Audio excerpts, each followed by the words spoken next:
Hi friends, నేటి కథల్లో భక్తి మార్గం శీర్షికల్లో కింది కూడా వస్తుంది. నేటి కథల్లో అనగా అనగా అనేది ఒక కథ. అదేంటంటే నేను లేకపోతే అనేది కథ. ఆధ్యాత్మికమైనటువంటిది.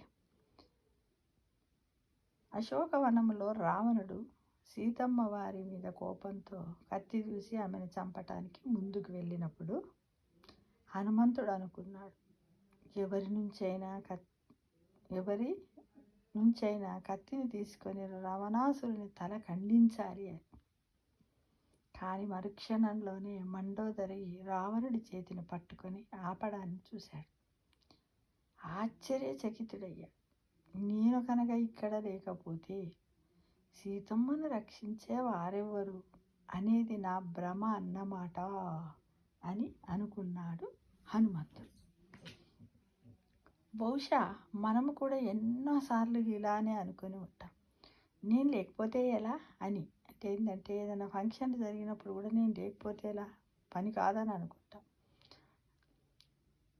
సీతామాతను రక్షించే పనిని ప్రభువు ఏకంగా రావణుని భార్యకు అప్పగించాడు. అప్పుడు హనుమంతుడికి అర్థమై ఎవరి ద్వారా ఏ కార్యాన్ని చేయించుకోవాలో వారి ద్వారానే ప్రభువు ఆ పని చేయించుకుంటాడు అని.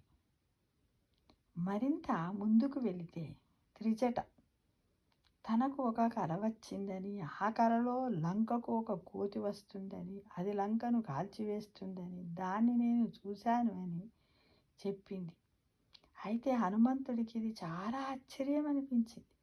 ఎందుకంటే ప్రభువు తనను సీతను చూసి మాత్రమే రమ్మన్నాడు, అంతేగాని లంకను కాల్చి రమ్మని చెప్పలేదు. తాను లంకను కాల్చడం ఎలా సాధ్యము అని మనస్సులో అనుకున్నాడు హనుమంతుడు. అయితే త్రిజట ఇది తన స్వప్నములో చూశానని చెప్పింది. హనుమంతుడు ధర్మమీమాంసలో పడ్డాడు. తను ఇప్పుడు ఏం చెయ్యాలి? సరే, ప్రభువు ఇచ్చా ఎలా ఉంటే అలా జరుగుతుంది అనుకున్నాడు. హనుమంతుణ్ణి చంపడానికి రావణుడి సైనికులు పరిగెత్తుకొని వస్తున్నప్పుడు హనుమంతుడు ఏమి చేయలేదు, అలా నిలబడ్డాడు. అంటే ఒంటరిగా ఒకడే కదా. అయితే ఆ సమయంలో విభీషణుడు వచ్చి, అన్నా, దూతను చంపటము నీతి కాదు అన్నాడు. అప్పుడు హనుమంతునికి అర్థమైంది, తనను రక్షించే భారము ప్రభువు విభీషణునిపై ఉంచాడు అని. ఆశ్చర్యానికి పరాకాష్ట ఎక్కడంటే, విభీషణుడు ఆ మాట చెప్పగానే రావణుడు ఒప్పుకొని కోతిని చంపొద్దు, కోతులకు తోక అంటే మహా ఇష్టం, తోకకు నిప్పు పెట్టండి అన్నాడు విభీషణుడు. ఎవరితో? రావణుడితో. అప్పుడు హనుమంతుడికి మరింతగా అర్థమయ్యింది.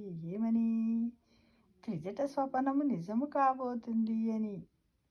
ప్రభువు నాకే చెప్పి ఉంటే నేను ఎక్కడి నుంచి నూనె తీసుకురావాలి, ఎక్కడి నుంచి గుడ్డలు తీసుకురావాలి, ఎక్కడి నుంచి అగ్గిపెట్టే నిప్పులు తీసుకురావాలి, ఎప్పుడు లంకను తగలబెట్టాలి అని ఆలోచనల పరంపరతో ఆశ్చర్యంలో మునిగిపోయేవాడిని అని అనుకున్నారు. ఎవరు? హనుమంతుడు.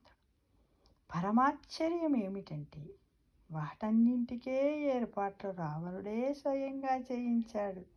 అంటే రావణునితో కూడా తన పనిని చేయించుకోగలిగిన తన ప్రభువు తనకు లంకను చూసి రా అని మాత్రమే ఆజ్ఞాపించడంలో ఆశ్చర్యం ఏమున్నది మిత్రమా? అందుకే ఒకటి గుర్తుంచుకోండి, ప్రపంచంలో జరుగుతున్నదంతా ఈశ్వరేచ్ఛ ప్రకారమే జరుగుతుంది. మనమంతా కేవలం నిమిత్తమాత్రులం. అందువల్ల నేను లేకపోతే ఏమవుతుందో అన్న భ్రమలో ఎప్పుడూ పడవద్దు. నేనే గొప్పవాడిని అని కూడా గర్వపడవద్దు. భగవంతుడి కోట్లాను కోట్ల దాసులలో అతి చిన్నవాడను నేనే అని గ్రహించండి మిత్రమా అని మనము కూడా ఎరుక కలిగి ఉందామా, గుర్తించుకుందామా, అలానే ఉందామా మిత్రమా? అంటే ఎప్పుడు ఏది జరగాలో ఆ పరమేశ్వరుడు, ఆ ఈశ్వరుడే మనకు నిర్ణయించి ఉంచుతాడు అని ఈ కథ ద్వారా మనం తెలుసుకున్నాం. Thank you for watching.